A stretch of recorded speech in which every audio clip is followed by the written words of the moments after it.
আসসালামু আলাইকুম। সবাই কেমন আছেন? আশা করি সবাই অনেক ভালো আছেন। তো আল্লাহর অশেষ রহমতে আমিও খুবই ভালো আছি। তো আজকে আপনাদের সাথে খুবই মজার একটি তেহারির ভিডিও শেয়ার করব। ঘরে বসে এই পুরান ঢাকার হাজির বিরিয়ানির গন্ধটা কি আর আপনারা পাচ্ছেন না? আমার এই রেসিপিটি যদি ফলো করেন তাহলে কিন্তু অবশ্যই সেই স্বাদ, সেই গন্ধ, সেই ঘ্রাণ ঘরে বসেই কিন্তু পাবেন।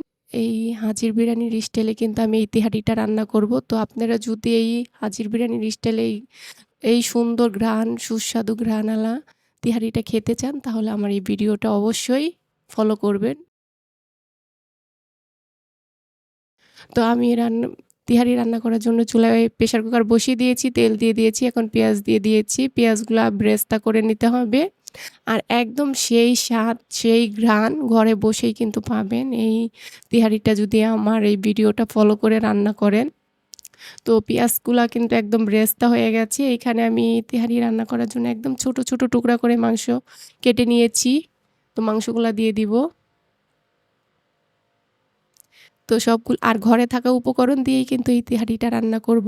একদম সেই হাজির বিরিয়ানির যেই স্বাদটা, সেই স্বাদটাই কিন্তু আপনারা এই ঘরে বসে পাবেন। সেই ঘ্রাণ, সেই গন্ধ, সেই সুস্বাদু টেস্টি এই তিহারিটাতে পাবেন। তো আমি কিন্তু এইখানে মসলা আগে থেকে কিন্তু বানিয়ে রেখেছিলাম। ঘরে থাকা উপকরণ দিয়েই আমি সব মসলাগুলো বানিয়েছি। এইখানেও জায়ফল, জয়ন্তী সব ধরনের মসলা দিয়েছি। তো সবগুলো দিয়ে দিলাম। আদা বাটা দিয়ে দিয়েছি।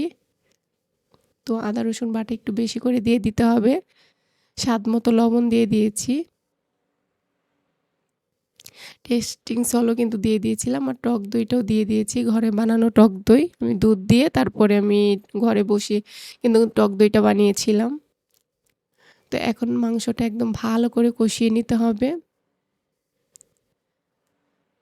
তো আপনারা যদি অবশ্যই ট্রাই করবেন এই পুরান ঢাকার সেই হাজির তিহারিটা যদি খেতে চান তাহলে আমার এই ভিডিওটা কিন্তু অবশ্যই ট্রাই করবেন। তাহলে কিন্তু একদম ঘরে বসেই সেই সুস্বাদু ঘ্রাণওয়ালা তিহারিটা খেতে পারবেন। তো দেখতেই পাচ্ছেন অনেকটা পানি বের হয়েছে মাংসর থেকে। এই পানিতেই কিন্তু মাংসটা সিদ্ধ হয়ে যাবে। আর টক দইয়ের বাটিটা ধুয়ে আর একটু পানি দিয়ে দিয়েছি। আর আমি ভিনেগার দিয়ে আমি টক দইটা বানিয়ে নিয়েছিলাম ঘরে। তো মাংসটা কিন্তু একদম কষানো হয়ে গেছে, তেল উঠে গেছে দেখতেই পারছেন।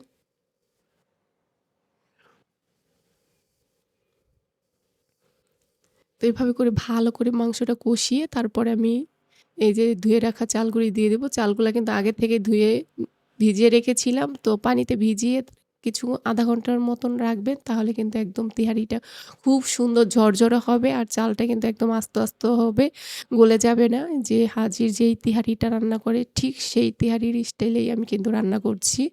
অবশ্যই কিন্তু ফলো করবেন আমার এই ভিডিওটা। আপনারা সেই স্বাদ, সেই গন্ধ, সেই টেস্টি যদি পেতে চান তাহলে অবশ্যই আমার এই পুরা ভিডিওটা দেখবেন। তো চালটা কষিয়ে তারপর পানি দিয়ে দিয়েছি আমি। পরিমাণ মতন পানি দিয়ে দিবেন। পানির মাপ বলা যাবে না। তো চাল কম বেশি হতে পারে। তো আপনারা আপনাদের পছন্দ মতন দিতে পারেন।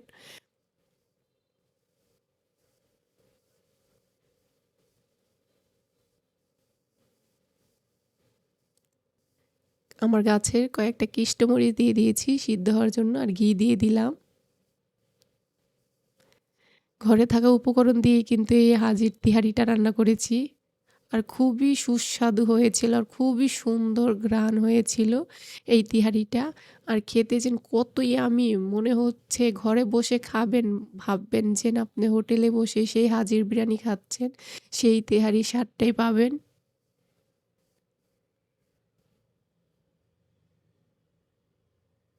তো এক সিটি মারার পরে আমি চুলাটা বন্ধ করে দিব।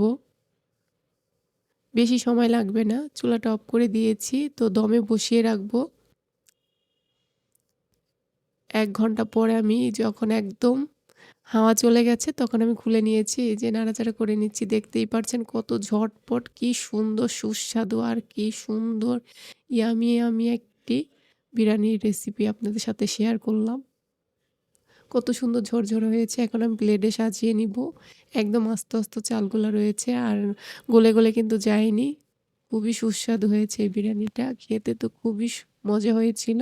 তো দেখতে যতটা সুন্দর হয়েছে খেতে কিন্তু আরো বেশি ভালো হয়েছে। তো এইভাবে করে আমার রেসিপি ফলো করে বাসায় একবার হলেও ট্রাই করবেন। আমার রেসিপি যদি ভালো লাগে তাহলে অবশ্যই লাইক করবেন, কমেন্ট করবেন, শেয়ার করবেন। Facebook থেকে যারা দেখবেন তারা ফলো করবেন। আর YouTube থেকে যারা দেখবেন তারা সাবস্ক্রাইব করবেন। সবাই ভালো থাকবেন, আমার জন্য দোয়া করবেন। আর আমি যেন আরো ভালো, ভালো নতুন রেসিপি আপনাদের সাথে শেয়ার করতে পারি। আর আমার এই ভিডিওটা ভালো লাগলে আপনার প্রিয় মানুষদের সাথে শেয়ার করবেন। আল্লাহ হাফেজ।